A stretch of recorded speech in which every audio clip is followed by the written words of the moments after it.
강하게 불겠고 동쪽 지역은 다른 지역보다 더 매우 강한 바람이 예상돼 현재 강풍주의보가 동해안 곳곳과 울릉도 독도에 내려져 있고요. 특히 동쪽 지역 중심으로는 건조주의보까지 추가되고 있어서 메마른 대기에 특별히 더 불씨관리 신경 쓰셔야 되겠습니다. 강원 영동과 울산은 건조주의보가 내려진 지역입니다. 해상의 물결도 높겠고요. 오늘 미세먼지 농도 상황은 비교적 지금은 괜찮은데 일부 중서부 지역으로 상층으로 황사가 유입되면서 오후에 농도가 높아지겠습니다. 지금 서울 기온은 13도입니다. 최영우였습니다.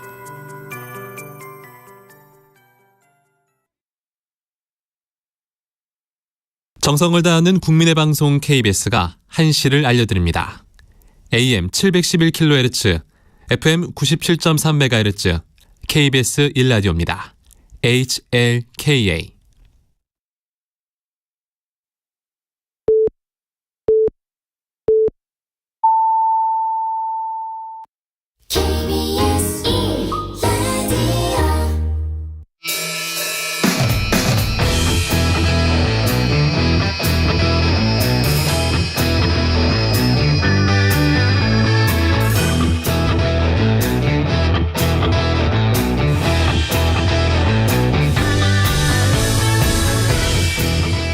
지금 휴대폰이나 컴퓨터 또 각종 모바일 기기 이용해서 라디오 듣고 계신 분들도 많으실 텐데 저희 KBS 1라디오의 모든 프로그램 유튜브에서도 함께 하실 수 있습니다. 실시간 방송 보실 수 있고요. 또 정치, 경제, 사회, 문화 등 다양한 분야의 명품 콘텐츠들도 마련되어 있습니다. KBS 1라디오 채널 유튜브에서 구독, 좋아요, 또 댓글 많이 부탁드립니다. 정관용의 시사본부 토요일 2부 출발합니다.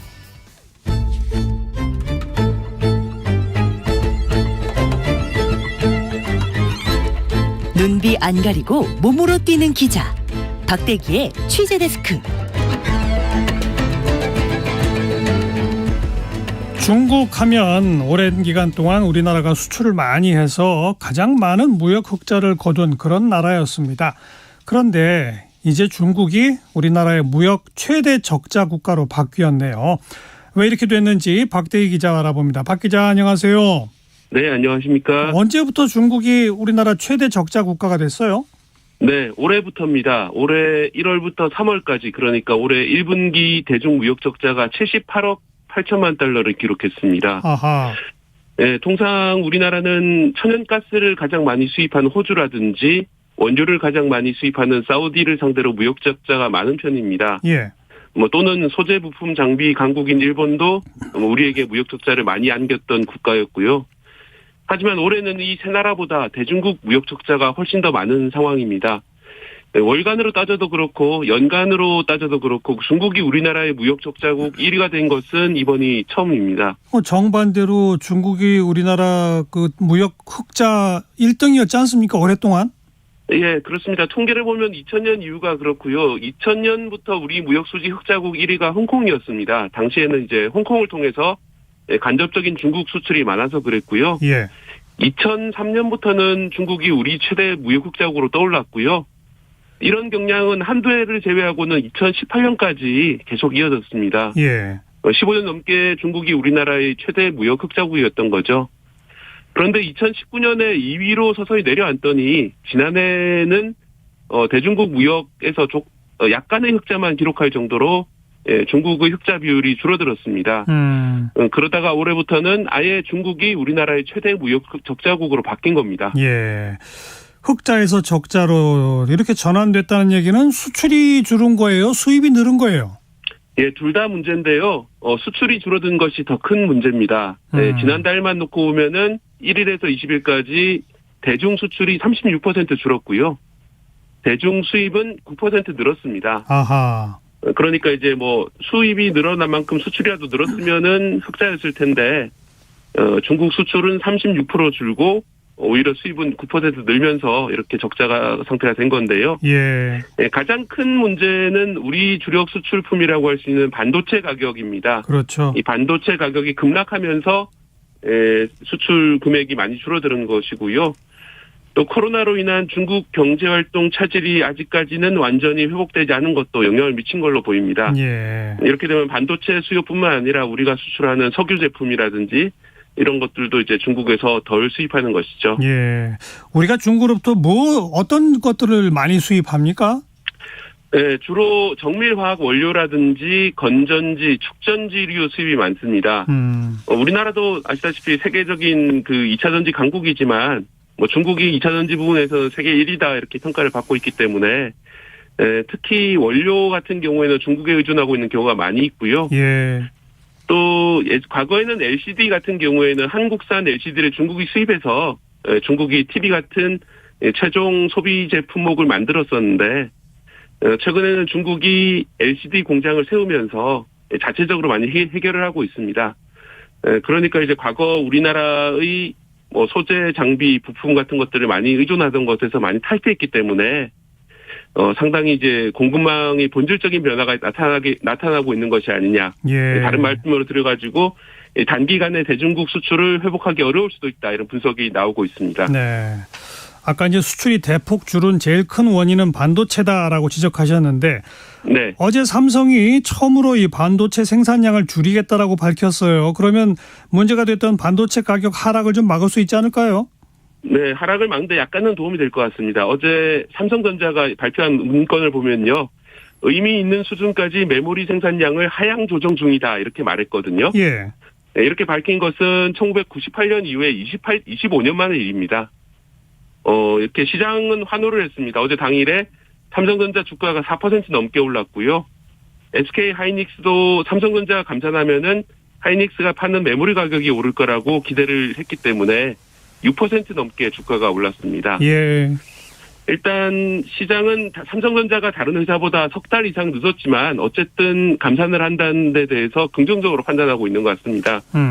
하지만 그동안 과잉 생산되어 쌓여있는 재고량이 많고 또 감산을 한다 하더라도 실제로 제품이 적게 생산되기까지 몇 달간의 간격이 걸리거든요. 예. 네, 이미 이제 투입되어 있는 웨이퍼 같은 경우에는 생산을 해야 되기 때문에 그렇습니다. 그렇기 때문에 실제로 가격 반등까지 얼마나 걸릴지 시장의 기대대로 이번 3분기 정도의 가격이 반등할지 아니면 4분기까지 가야 될지는 아직까지 판단하기 어려운 상황입니다. 무려 25년 만에 생산량을 줄인다. 이건 그만큼 사정이 안 좋다는 얘기겠죠? 네, 그렇습니다. 삼성전자의 영업이익이 95% 감소를 했는데요. 항상 삼성전자 내에서는 반도체가 실적이 좋고 이제 스마트폰이나 가전 분야는 천덕꾸러기 취급을 받았었습니다. 하지만 올해는 그나마 다행히 갤럭시 새 제품 판매가 괜찮은 편이어서 겨우 적자를 면했습니다. 예. 만약에 이제 반도체 부분만 놓고 보면은 적자가 3조나 4조 정도 됐을 거다 추정이 되는데요. 뭐 가전이나 스마트폰 판매로 적자를 메꾸면서 간신히 흑자를 내긴 했지만 영업이익이 95% 줄어들 정도로 예. 상당히 상황이 안 좋은 것이고요. 저희가 전에 말씀드렸는데 사실 삼성전자 반도체가 감산을 미뤄오던 이유가 이재용 삼성전자 회장 때문입니다. 부하 직원들이 감산 건의를 지속적으로 했는데도 반대를 하면서 감산이 늦어진 건데요. 그런데 이 회장 같은 경우에도 실적이 워낙 안 나오는 상황에서 더 이상 이제 감산을 미룰 수 없다라고 이제 판단을 한 것으로 보입니다. 예. 문제는 이렇게 좀 미적거리는 상황에서 감산 실제로 할 수 있는 양이 얼마 정도 될 것인지 그리고 그동안 생산으로 쌓여있는 재고가 언제쯤 해소가 될 것인지 상당히 시간이 걸릴 것 같습니다. 네. 하반기쯤 되면은 경기가 반등한다 이런 기대도 있었는데요. 이 반도체가 잘 팔리려면은 반도체가 많이 들어가는 스마트폰이나 TV라든지 다른 가전제품들이 많이 팔려야 되는데 또는 이제 데이터 센터 같은 데다가 구글이나 마이크로소프트가 투자를 많이 해야 됩니다. 그렇죠. 하지만 최근에 이제 IMF 총재가 앞으로 5년간 세계 경제 성장률이 90년대 이후로 최저를 기록할 것이다 전망을 했거든요.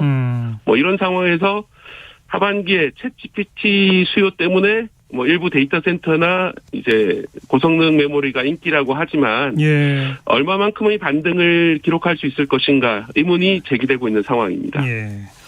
오늘 이제 중국과의 그 무역 수지 얘기로 시작을 했는데 아무튼 그러다 네. 보니까 지금 우리 경상수지 적자가 계속 이어지고 있죠? 네, 반도체 때문에 결국은 경상수지도 적자라고 볼 수 있는데요. 1월 달에 이어서 2월 달도 적자입니다. 이렇게 2달 연속으로 경상수지가 적자를 기록한 게 11년 만의 일이고요. 예. 이런 이제 반도체 수출이 2월에만 40% 넘게 급감한 영향을 이제 직격탄을 받은 것으로 보이고요. 자동차 수출은 그나마 좀 괜찮은 편이지만 결국은 이제 총액으로는 적자가 났고요. 예. 서비스 수지 같은 경우에도 적자였습니다. 이제 국내 방문 관광객보다 해외 여행객이 많아지면서 이 서비스 수지까지 적자를 기록하면서 2달 연속 적자를 기록했습니다. 네. 뭐 수출 관련돼서 좀 긍정적인 뉴스는 없어요? 긍정적인 현상이 아예 없는 것은 아니고요. 예를 들어서 대미 무역 흑자가 1분기에 71억 9천만 달러를 기록했습니다. 1년 전보다 훨씬 더 호전된 기록인데요. 예. 미국 시장으로 우리나라 자동차는 잘 팔리고 있습니다. 다만 이것도 앞으로 이제 IRA 법이 제대로 작동을 하게 된다면은 그 여파로 우리 전기차를 점점 안 사가는 것이 아니냐. 그렇죠. 이런 우려가 많이 나오고 있기 때문에요. 예. 당국이라든지 관련 업체가 좀 더 대비를 잘해서 해야 될 그런 상황입니다. 아이고, 우리 무역 구조 전반에 걸쳐서 좀 구조적인 성찰이 필요할 것 같네요. 네, KBS 박대기 기자 고맙습니다. 네, 감사합니다.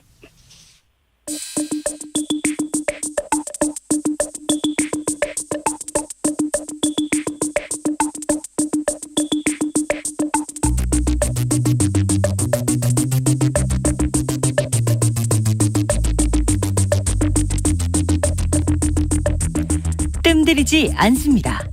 알맹이부터 찌릅니다. 고수들의 진검승부. 끝장토론 각설하고. 주요 정치 이슈들 거두절미하고 알맹이부터 끝까지 토론해보는 시간, 끝장토론 각설하고입니다. 시사평론가 이종훈 박사, 민주당 민주연구원 부원장 현근택 변호사 두 분 오늘도 나오셨습니다. 어서 오십시오. 네, 안녕하세요. 안녕하세요. 네, 전반부 공통질문 이번 주에 뜬 인물 진인물부터 갑시다. 이종훈 박사, 뜬 인물은? 한동훈 법무부 장관을 꼽았습니다. 왜요? 민주당 의원님들께서 계속 한동훈 장관을 많이 띄워주고 계시네요. 보니까. 예. 김의겸 의원이 이 조선 제1혀다. 이런 표현까지 쓰시면서 예. 이제 결과적으로는 띄워주는 그런 그 상황이 되어버린 거 아닌가 싶기도 하고, 김남국 의원 같은 경우에도 내 지역구로 와라 막 이러고, 게다가 또 편의점 그 웹툰까지 이렇게 그러게요.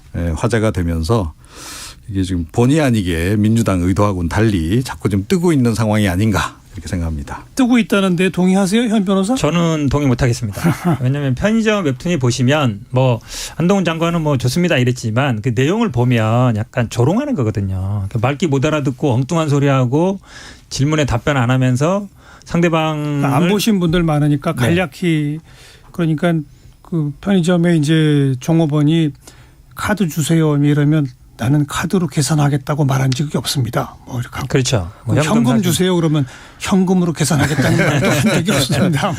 그게 한마디로 얘기하면 약간 조롱하는 거잖아요. 칭찬하는 게 절대 아니거든요. 예를 들어서 어떤 말을 그러니까 국회라든지 아니면 이런 데서 민주당 의원이 발언했을 때 동문서답하고 말하는 것에 대해서 본질적인 얘기를 안 하고 질문으로 답변하고 이런 걸 어찌 보면 약간 패러디한 건데 그걸 떴다고 할 수 있을까요? 근데 이 기사가 엄청 돌았거든요. 엄청 돌고 SNS에서 엄청 화제가 되는 게 그만큼 국민들이 보기에 적절하다. 한동훈 장관을 잘 표현했다. 이렇게 본 거예요. 제가 보기에는. 글쎄요. 근데 물론 이제 그 웹툰 그 자체만을 보자면 그렇게 약간 좀 냉소적인 관점에서 지금 이제 그린 건 맞는데요. 예. 어찌됐건 이 보수 내지는 이제 중도 보수 진영 내에서도 한동훈 장관에 대한 인기는 계속 좀 결과적으로 상승하는 상황이 지금 되고 있는 게 아닌가. 그리고 계속 관심을 집중시키잖아요. 예. 그건 어찌됐건 정치인한테는 굉장히 또 중요한 일이죠. 하긴 정치인들은 욕을 먹는 게 아무 소리 안 듣는 것보다는 100배 낫다는 소리도 있으니까 아무튼 인구에 회자된다는 면에서는 그렇죠. 떴다 이런 얘기로군요. 네. 현근택 변호사는 금주에 뜬 인물? 저는 강성희 의원, 그러니까 결국은 전주 보궐선거에서 당선된 진보당 의원을 꼽고 싶은데요. 예. 일단은 진보당이 꼭 같은 정당은 아닙니다만 어쨌든 해산됐다가 8년 만에 이제 제가 원내에 진출한 건데, 지금 진보당이 지난번 지방선거 때도 되게 선전했고요. 그러니까 정의당의 위치를 대체할 만한 이제 위치가 됐다. 이제 그런 의미가 있는 것 같고. 물론 민주당 입장에서도 좋은 결과는 아닙니다만 어쨌든 진보당의 앞으로 행보가 좀 기대되는 측면이 있는 것 같습니다. 네. 4월 5일 재보궐선거 결과는 좀 이따 본격적으로 얘기하도록 하고, 이종훈 박사 금주의 진인물은? 네. 김진태 강원지사. 예. 다 아시겠죠. 근데 산불 와중에 또 골프 연습장을 게다가 이 업무 시간 중에 물론 이제 잠깐 어찌됐건 정식 공식 과정을 거쳐서 나가셨다고는 하지만 예. 어찌됐건 이제 굉장히 부적절한 처신을 좀 하신 거죠. 그래서 지난번 그 레고랜드 관련 발언 때문에 굉장히 또 한번 논란이 됐던 적이 있는데 계속 지금 논란이 지금 되고 있어서 좀 진인물로 꼽아봤습니다. 네. 자, 금주의 진인물 현근택 변호사는? 저는 하도 많이 나왔을 것 같긴 한데요. 조수진 의원 밥 한 공기 다 비우기 운동 꼽고 싶은데요. 결국은 이제 양곡관리법을 거부권 행사하면서 대안이 뭐냐라고 얘기하니까 아마 제가 보기엔 이 자리였을 것 같아요. KBS에서 나와서 하신 말씀이 KBS에서만 알려드리는데 우리가 밥 한 공기 다 비우기 고민하고 있다. 검토하고 있다. 이래서 아니 이게 무슨 대안이냐. 지금 법과 제도와 예산으로 얘기해야 되는데 캠페인으로 할 거냐. 근데 이분이 그 다음에도 보면 아니 언론이 내 진위를 왜곡했고 그럴 수도 있는 거 아니냐라고 얘기했는데 좀 여당 최고위원이 입장 나온 말치고는 너무 가볍고 이 거부권 행사에 대한 대안치고도 너무 좀 생뚱맞다. 이래서 아마 많이 회자된 것 같습니다. 예. 동의하시죠? 그럼요. 이 발언 자체는 그리고 이게 실효적인 운동도 아니잖아요. 그러니까 말이에요. 네. 그리고 밥 한 공기 온 국민들 국민 여러분들 비웁시다 하면 비우시나요? 과거 같았으면 혹시 모르죠. 예전에 군사 정권 시절에 이런 때문이었으면 모르겠습니다만 그 당시에는 보리쌀, 쌀도 이것도 검사도 하고 혼식 장려한다고 장려라기보다는 도시락 검사하면서 강제했죠, 강제. 그렇죠. 근데 그러던 시절도 아닌데 이런 거를 지금 얘기를 하는 것이 지금 과연 적절한지도 좀 약간 좀 시대에 좀 안 맞는다 이런 느낌이 좀 많이 들죠. 네. 자, 조금 아까 금주에 뜬 인물로 현근택 변호사가 진보당 강성희 의원 이름을 댔지 않습니까? 네. 당선 소감 목소리 잠깐 들어보고요. 이 재보궐선거 결과에 대한 얘기로 본격적인 토론 시작하겠습니다. 네. 전주 시민들이 진보당 강성희를 찍어주시는 이유는 저는 분명하다고 생각합니다. 무엇보다도 윤석열 정부 심판해야 한다고 하는 전주 시민들의 마음을 대한민국 5천만 국민에게 보여주고 있다. 저는 그렇게 생각합니다. 우리 전주 의뢰는 국회의원이 3년 동안 부재했었습니다. 그런데 이제 새로 국회의원이 만들어졌으니 전주 지역의 발전 그리고 전주 을 주민들과 더 많이 소통하도록 더 발로 뛰겠습니다. 진보당은 이제 처음으로 국회의원을 배출하게 되었습니다. 진보당 당원들에게 저희 10만 당원들에게 이미 저는 약속을 드렸습니다. 4월 5일 진보당은 이제 국회로 들어가겠다. 이 약속을 지키게 돼서 정말 너무 감사하고요. 그 약속을 지킬 수 있었던 힘도 강성희 개인이 아니고 10만 당원들의 힘이 모아졌기 때문에 가능했다. 이렇게 생각하고 이제 국회에 들어가면 한석의 진보당이지만 10만 당원이 국회에 같이 들어간다는 마음으로 그렇게 활동해 나가겠습니다. 네. 어떻게 평가하십니까? 진보당의 국회 입성. 네. 전체적으로 총평을 한다면 그 거대 양당에 지금 그 노란불이 켜졌다.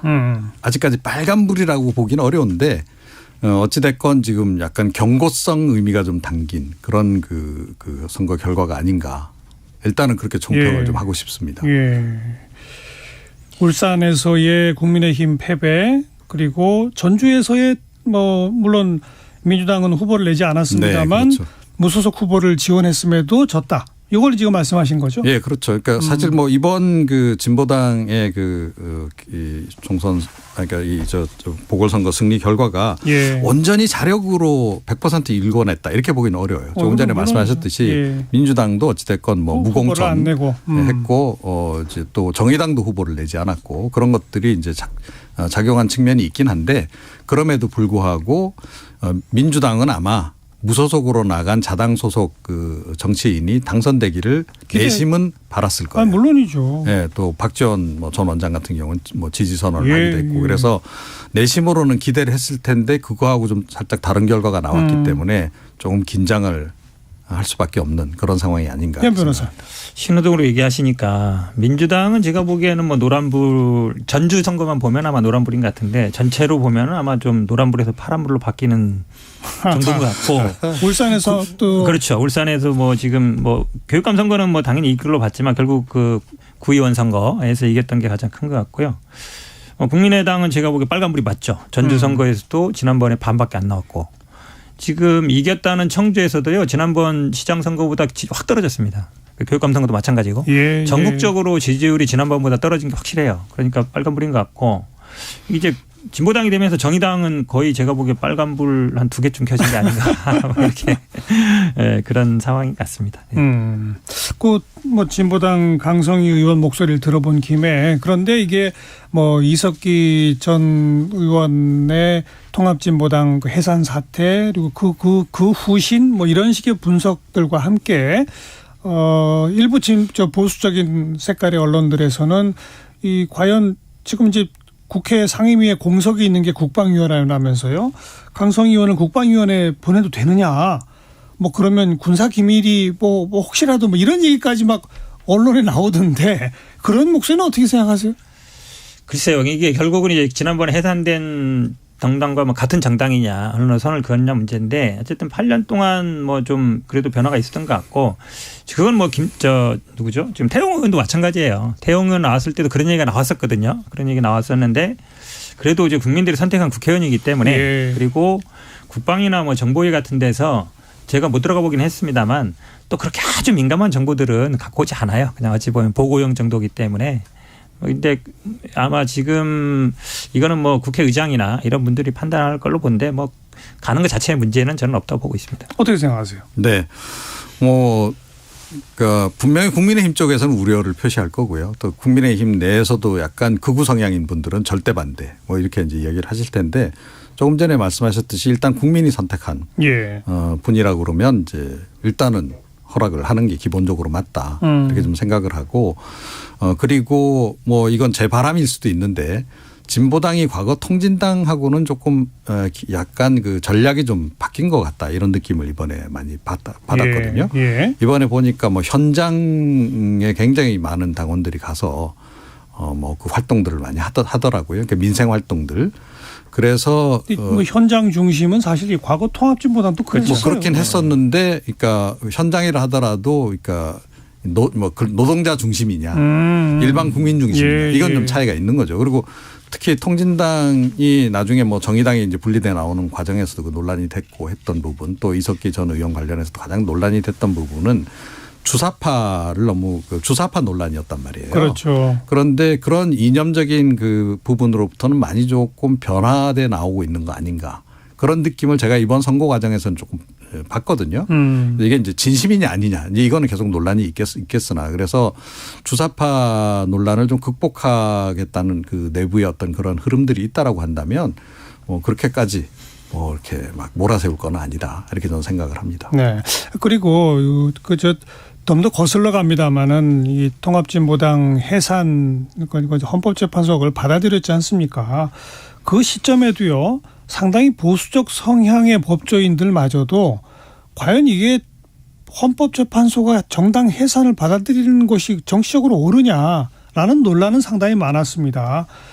정당의 설립의 어떤 자유라고 하는 것을 놓고 정당은 정치 행위를 통해 국민으로부터 심판받아서 사라져야지 이걸 법률의 어떤 이름으로 정당 해산을 결정하는 것은 뭐 2차 대전 직후인가 언젠가 독일에서밖에 없었다는 거 아니에요? 그렇죠. 그러니까 과연 이런 정도로까지 하는 게 과연 옳으냐라는 얘기들이 그 당시 법조계 내에서도 보수 진보를 막론하고 있었단 말이죠. 그런 정신을 좀 감안해 본다면 이번에 의석 하나 배출됐다고 뭐 유력한 언론들이 뚜렷한 증거나 물증도 없이 이 사람을 국방위에 보내면 군사기밀을 북한에 줄지 모른다는 식의 어찌 보면 엄청난 공포심을 자아내는 식의 보도. 이런 건 좀 문제 있는 거 아닙니까? 아, 그렇죠. 그것도 제가 보건대는 이건 좀 메카시즘적인 그런 성향이 굉장히 이제 반영이 된 그런 이제 의견이 아닌가 싶고 제가 조금 전에 말씀드렸듯이 진보당이 향후에 아마 과거 통진당처럼 가기는 어려울 겁니다. 그렇게 하면 또 배척당하죠. 그렇죠. 실제로 이제 본인들의 어떤 정당 기반을 확보하고 의석수를 늘리려고 한다면 역시 뭐 일반 국민들 눈높이에 좀 맞춰가는 방향으로 갈 수밖에 없는데 제가 보건대는 일단 현상적으로 드러난 건 선거 과정에서 현상적으로 드러난 것만을 보자면 이분들이 굉장히 민생지향적으로 일단 이제 변하고 있다. 변하고 있는 게 아닌가. 그래서 과거의 이념지향적인 부분들을 많이 좀 탈각시키려고 애쓰고 있는 거 아닌가 하는 느낌을 일단 받았습니다. 그런 보도도 있었는데 이런 보도도 있었어요. 보니까 정당 보조금 얼마 받는다. 네. 왜냐하면 지금 가대 양당은 몇백억씩 받거든요. 아니 받는 게 당연하죠. 의석 한 석 받으면 매덕 되지도 않아요. 근데 이제 그거 받는다고 뭐 마치 이제 뭔가 이 돈이 또 무슨 뭐 공작금으로 쓰이는 것처럼 보도하는데 그것도 좀 그렇고요. 지금 말씀처럼 사실은 뭐 정치 사상의 자유도 시장에 맡겨놓는 것처럼 이런 생각 가지면 안 된다고 할 필요 없잖아요. 정치도 마찬가지입니다. 국민들이 판단을 받게 하면 되는 거예요. 그 당시에도 뭐 이석기 전 의원이 막 내란죄하고 막 이랬지만 사실상 뭐 나온 거 보면 큰 뭘 한 것들은 아니에요. 총 들고 막 싸우고 이런 게 아니었거든요. 아니 그래도 저는 그 대법원 판단을 받아서 유죄 확정된 부분은 저는 뭐 잘 그렇게 해야 한다고 생각해요. 그렇지만 그렇다고 해서 정당 전체를 해산시키는 것 이건 경우가 좀 다르다. 제 논지는 그런 거 맞습니다. 기본적으로 그것도 국민들의 심판을 받기 때문에 되는데 지금 이제 어찌 보면 그 기억에서 이제 갖고 있는 분들이 계속 결국은 통진당과 진보당이 같은 거 아니냐. 그러니까요. 같은 색깔 아니냐. 이제 이 논리로 아예 존재 자체를 인정 안 하려는. 그렇죠. 그런 생각이 있는데 어쨌든 이것도 국민들이 선택하는 거예요. 자, 뭐 그 강성희 의원 얘기는 그 정도로 하고 아까 뭐 현 변호사도 지적하고 다 했습니다만은 국민의힘이 이번에 이제 사실상 패배를 하게 된 것, 그다음에 윤재욱 원내대표의 당선, 그리고 최근에 각종 여론조사에서 내년 총선에 누구를 뽑을래 그러면 정권 심판이 훨씬 높게 나오는 뭐 이런 일련의 과정 전반을 좀 평가해 봐야 되겠죠. 네, 그렇죠. 그러니까 뭐 제가 이제 노란 불이 들어왔다라고 표현한 것은 그래도 국회의원급 뭐 이렇게 선거에서 막 패하고 이런 것으로 하고는 또 약간 좀 결이 다르기 때문에 이제 그렇게 말씀을 이제 드렸습니다. 그런데 이제 경고의 메시지를 유권자들이 보낸 건 분명하죠. 그리고 실제로 최근에 이제 각종 여론조사 지표를 보게 되면 국민의힘 이제 정당 지지율이 이제 최근에 많이 하락했잖아요. 그렇죠. 하락하는 속에서도 또 눈에 띄는 대목이 뭐냐면 TK 지역에서도 하락하고 있다는 거예요. 네, 그러니까 MZ 세대만 이제 빠지는 게 아니고 TK 지역에서조차도 이게 지지율이 빠지고 있다라고 하는 거는 60대 이상에서도 그렇죠. 굉장히 심각하게 받아들여야 되는 부분인 거죠. 그래서 그 부분이 향후에 이제 그 국민의힘이 정말 이제 해결해 나가야 될 과제로 급부상한 상태가 아닌가 그렇게 생각합니다. 기본적으로 뭐 임기 중반에 치러지는 선거는 집권 세력이 절대 유리할 수가 없어요. 불리하죠. 그럼 뭐 미국이든 한국이든 어디든 마찬가지거든요. 그러니까 기본적으로 보통 이상은 잘해야 돼요. 그래야만이 현재의 상태를 유지할 수 있는데 국민의힘이 지금 상황을 보면 현재 상태 유지할 수 있나? 이런 생각이 오히려 드는 게 일단은 윤석열 대통령 지지율과 정당 지지율이 같이 갈 수밖에 없고 그러려고 이제 당대표도 바꾼 거고 어쨌든 윤석열 대통령 얼굴로 선거를 치르겠다고 한 상황이지 않습니까? 근데 지난 1년을 봤을 때 국민들이 평가하기에 뭘 한 게 있나. 경제는 지금 어렵고 지금 앞에 말씀했으면 중국에 우리가 계속 돈을 벌었는데 이렇게 계속 적자가 나고 그좀 무역적도 심하게 나고 있고 경제도 어렵고 이런 상황인데 매일 논란은 엉뚱한 걸로 나고 있거든요. 일본 가서 이상한 일 하지 뭐 지금 뭐 정책이라고 뭐 나오는 것도 하나도 없지. 69시간 얘기하고. 그러니까요. 그러니까 국민들이 누가 지금 이거에 대해서 아이고 지난 1년 동안 잘 못했으니까 뭐 앞으로는 잘하겠지 생각하는 사람이 누가 있겠어요. 그런 사람이 없거든요. 그러면 정책이나 아니면 결과를 승부 봐야 되는데 아무리 이재명 대표 사법 리스크 때린다 해봐야 본인들한테 표가 안 가요. 근데 지금도 보면 약간 그런 생각인 것 같아요. 이재명 대표만 어떻게 하면 본인들이 할 수 있을 것처럼 생각하는데 이미 지났어요. 1년 정도 됐기 때문에 뭘 보여줘야 되는데 우리 뭐 3대 개혁도 지금 뭐 거의 어디로 간지 모르고 뭘 하는지 모르기 때문에 국민들이 제가 보기에는 당연히 심판 쪽으로 갈 수밖에 없는 선거로 가고 있는 것 같아요. 그리고 전당대회 이후 당 지도부가 오히려 안 좋은 논란만 계속했으니까. 그렇죠. 그것도 어찌 보면 뭐 누누이 말씀드리지만 처음에 당원 100% 할 때부터 얘기는 된 거예요. 결국 국민의 여론은 안 듣겠다는 거잖아요. 그러니까 그분들이 발언이 아마 전당대회 때도 뭐 그런 유사한 발언을 했을 수 있어요. 근데 그때 문제가 안 됐어요. 당원들만 상대로 하는 거니까. 근데 지금은 아니잖아요. 그러니까 결국 당이라는 게 민심을 듣고 그거를 대통령실에 전달하는 창구가 돼야 되는데 오히려 그것도 못하고 있으니까 제가 보기에는 뭐 국민의힘이 모르겠습니다만 이거 어떻게 크게 변화를 가져와야 되는데 또 그러기는 쉽지 않은 구조로 돼 있어요 이미. 오늘 특히 현근택 변호사가 이 국민의힘에 대한 애정이 아주 듬뿍 붙어나는 것 같아요. 진짜 걱정하시는 목소리네요. 그죠? 그러게 말입니다. 그러니까 그렇게 이제 비판적인 이제 저런 말씀도 좀 이렇게 새겨 들으면 좋은데 이 고깝게 듣는 게 문제인 거죠. 그런데 사실 뭐 예견된 상황이다. 저한테도 이제 기자분들이 이제 전화하셔가지고 최근에 이제 그 일련의 최고위원들 말실수 관련해서 이거 저 당에서 강력히 대처해야 되는 거 아닙니까? 그렇게 질문을 하면 제가 강력히 대처 못할 거다라고 얘기를 해요. 왜 그러냐 하면 그러라고 뽑아준 거 아니냐. 제가 그 얘기를 합니다. 그러니까 그분들 성향이 그렇다는 거 이미 다 알고 있었던 사실이잖아요. 김재원 뭐 최고 같은 경우에도 뭐 과거에도 그런 강성 발언 계속 해오던 분이고 그런 상태에서 당원이 뽑아줬다는 얘기는 그 얘기 하라고 뽑아준 거나 다름없는 거다. 제가 그렇게 얘기를 합니다. 이제 그런 상태인데 그렇게 해서 뽑아준 인물을 당대표라 해서 본인도 사실은 선출된 당대표가 선출된 최고위원들을 함부로 내보낼 수가 있겠느냐. 네.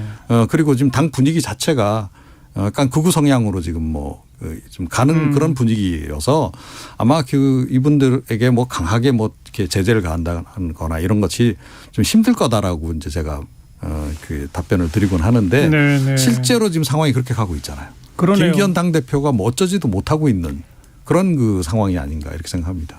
게다가 지금 뭐 심지어는 홍준표 대구시장마저도 걱정할 만큼 당대표 원내대표, 정책위 의장, 당 3역이 울산, 경남, 대구 이런 식으로 되는 것 그게 또 의원들의 선택인 거 아니겠습니까? 그렇죠. 그러니까 전체적인 지금 당 분위기를 반영을 지금 하고 있는 거죠. 지금 원내대표까지도 이제 그쪽 지역 이제 분이 이제 딱 되는 바람에 그가 또 친윤 성향의 인물 뭐 이렇게 되는 바람에 완전히 이제 한쪽 편으로 그냥 싹 쏠릴 수밖에 없는 그런 조건인데 예를 들어 김기현 당대표라도 자력으로 당대표가 된 인물이라면 여기서 이제 어떻게 보면 이제 가름말을 타가면서 자기 목소리도 낼 텐데 그렇죠. 자기 목소리도 내고 대통령실에도 좀 건의도 하고 뭐 최고위원들에 대해서 강력 경고도 하고 뭐 이렇게 할 텐데 이거 자체가 지금 어려운 그런 구조인 거죠. 저도 100% 동의합니다. 그러니까 홍준표 시장하고 정광훈 목사가 붙었을 때 저는 김기현 대표가 어떤 입장을 취할지 되게 궁금했는데 정광훈 목사한테 뭘 안 하고 사실 심한 말 되게 많이 했잖아요. 근데 홍준표 시장 보고는 지자체 일이나 하세요. 그 얘기 한 거잖아요. 맞아요. 한마디로 얘기하면 두 사람의 논쟁에 대해서 홍준표 시장을 탓한 거예요. 맞아요. 편들어준 거잖아요. 정광훈은. 그러면 김기현 대표 입장에서 정광훈 이거 끊어내기 쉽지 않죠. 그다음에 말씀하신 것처럼 다 친윤 그런 걸 다 이렇게 짜놨는데 최고위원들에 대해서 뭐 징계한다 쉽지 않죠. 본인도 그 정도 힘이 없고. 그리고 의원들도 당연히 내년에 공천을 김기현 대표가 한다고 보겠어요. 다 대통령실에서 한다고 보죠. 그러면 뭐 령이 안 서죠. 징계를 받아도 내가 뭐 대통령님한테 사면 받으면 되지 뭐 이렇게 생각할 거예요. 그러니까 영이 설 리가 없어요. 그나저나 정광훈 목사가 추천한 당원이 얼마나 되는지 혹시 뭐 정설이 있나요? 저는 잘 몰라요. 뭐 설만 이제 많죠. 설만 많은데 근데 적잖은 숫자가 좀 상당히 그 당원으로 유입이 된 것 같아요. 지난번 전당대회 때 사실은 이준석 전 대표 대표되고 나서 MZ세대가 그래도 많이 들어오지 않았을까 이렇게 많이 예상을 들어왔죠. 좀 했고 실제로 많이 들어오기도 했는데 그 못지않은 만큼 조직적으로 또 그쪽도 움직여서 많이 들어와 있는 상황이 아닌가.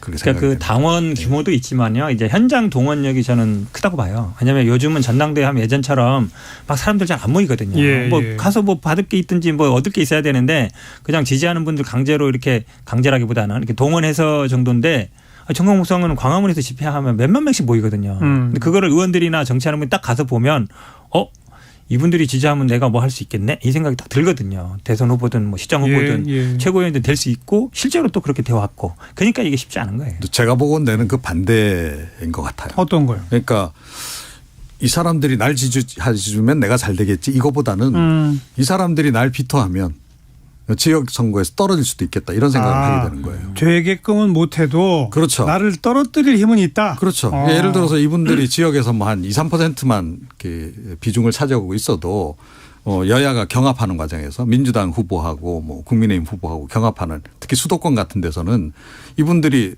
투표에 아예 불참한다든지 아니면 이제 좀 반대 운동을 내부적으로 예, 해버린다든지 이런 식이 되면 자기가 떨어질 수도 있는 겁니다. 그런 위기감도 굉장히 좀 많이 지금 작용을 하는 것 같아요. 제가 보건대는. 네, 네. 참 어찌 보면 그냥 한 교회의 목사이신데 중앙 정치권에서 이렇게 이름이 많이 거론되는 것도 여태까지 한 번도 못 본 일 아닙니까? 근데 이게 보수당은 항상 비슷한 길을 걸어왔어요. 예전에도 보면 황교안 전 대표 때뿐만 아니라 그 전에도 보면 약간 뿌리라고 할 수 있어요. 근데 이분이 하는 말이나 또 어쨌든 뭐 알바께서 돈이나 이런 거나 정치적인 힘이나 다 어찌 보면 약간 연결되는 것 같아요. 영향력을. 근데 지금 뭐 계속 뭐 밖에서는 그러니까 홍준표 시장이나 다른 분들은 뭐 징계라 잘라내야 된다, 뭐 정리해다 한데 제가 뭐 김기현 대표는 못할 것 같아요. 지금 체제에서는 쉽지 않다. 왜냐하면 뭐 어떻게 정리하겠어요. 아니고 정리할 방법도 마땅치가 않아요. 네. 추천인을 뭐 특정인을 했다고 하는데 그렇게 기지 않은 사람도 많고 온라인 당원들도 많고 그러니까 쉽지 않죠. 이것도 어찌 보면 그냥 그 경쟁 시장에 맡겨서 하게 돼야 되는데 이게 그게 무슨 되지 않는다는 거죠. 법률적으로 위법한 게 드러나서 재판에서 유죄 확정된 것도 아닌데 특정인을 추천인으로 한 당원은 전부 출당한다? 그게 말이 됩니까? 법적으로. 근데 법적으로는 이중당정 금지돼 있어요. 처벌정도 있고. 이중당적으로. 그렇죠. 그러니까 그쪽 원래 정광훈 목사가 만든 정당과 국민의힘의 복수로 이중정당돼 있으면 가려내서 처벌하겠다는데 그걸 확인할 수가 있나요? 그렇죠. 그러면 이제 고소고발하고 이렇게 해야 되는데 양쪽 그 당원 명부를 비교해야 되고 그러니까. 그러면 아마 제가 보기에 난리가 날 겁니다. 쉽지 않아요. 그렇죠. 예. 그러니까 지금 그렇게 이제 복수 당적이 꽤 있을 것으로 지금 추정은 지금 하는 거잖아요. 그런데 이거를 이제 밝혀내겠다라고 누군가 이렇게 총대를 매기가 굉장히 어려운 상황이라는 거예요. 조금 전에 말씀드린 그런 이유도 많이 작동하는 겁니다. 이게 이분들이 우리한테 도움은 못 줄지라도 자칫 잘못하다가는 그렇죠. 이 벌집 건드려 놓은 상황이 돼버릴 수도 있다. 이런 게 또 작동을 좀 상당히 하는 것 같아요. 예. 조금 아까 일부 시간에 그 천하람 변호사 출연했었는데 네. 천하람 변호사조차도 그 당원들 색출해서 쫓아낸다는 건 말이 안 되고 오히려 더 많은 당원을 유입시켜서 희석시켜야 되는 거 그렇죠. 아니냐. 물타기를 하는 게 맞죠. 이런 얘기가 사실은 정답인 셈인데요. 그렇죠. 자, 아무튼 국민의힘 상당히 뒤숭숭한 상황에서 논란은 내부 논란으로 계속 증폭되는 그런 모양새를 지난 한 주까지 보여줬다라고 정리 좀 해보고요. 1시 36분입니다. 잠깐 교통정보 전해드릴게요. 임초희 씨. 네, 이 시각 교통정보입니다. 서울 시내 나들이 차량들이 많습니다. 올림픽대로 하남 방향은 방화대교부터 월드컵대교, 여의아류부터 청담대교까지 주춤하고요. 좀 더 지나 잠실철교부터 암사대교 사이 정체인데 이 사이에 사고도 있었습니다. 반대 공강 방향은 잠실대교부터 여의아류까지 정체 이어지고요. 또 성산대교에서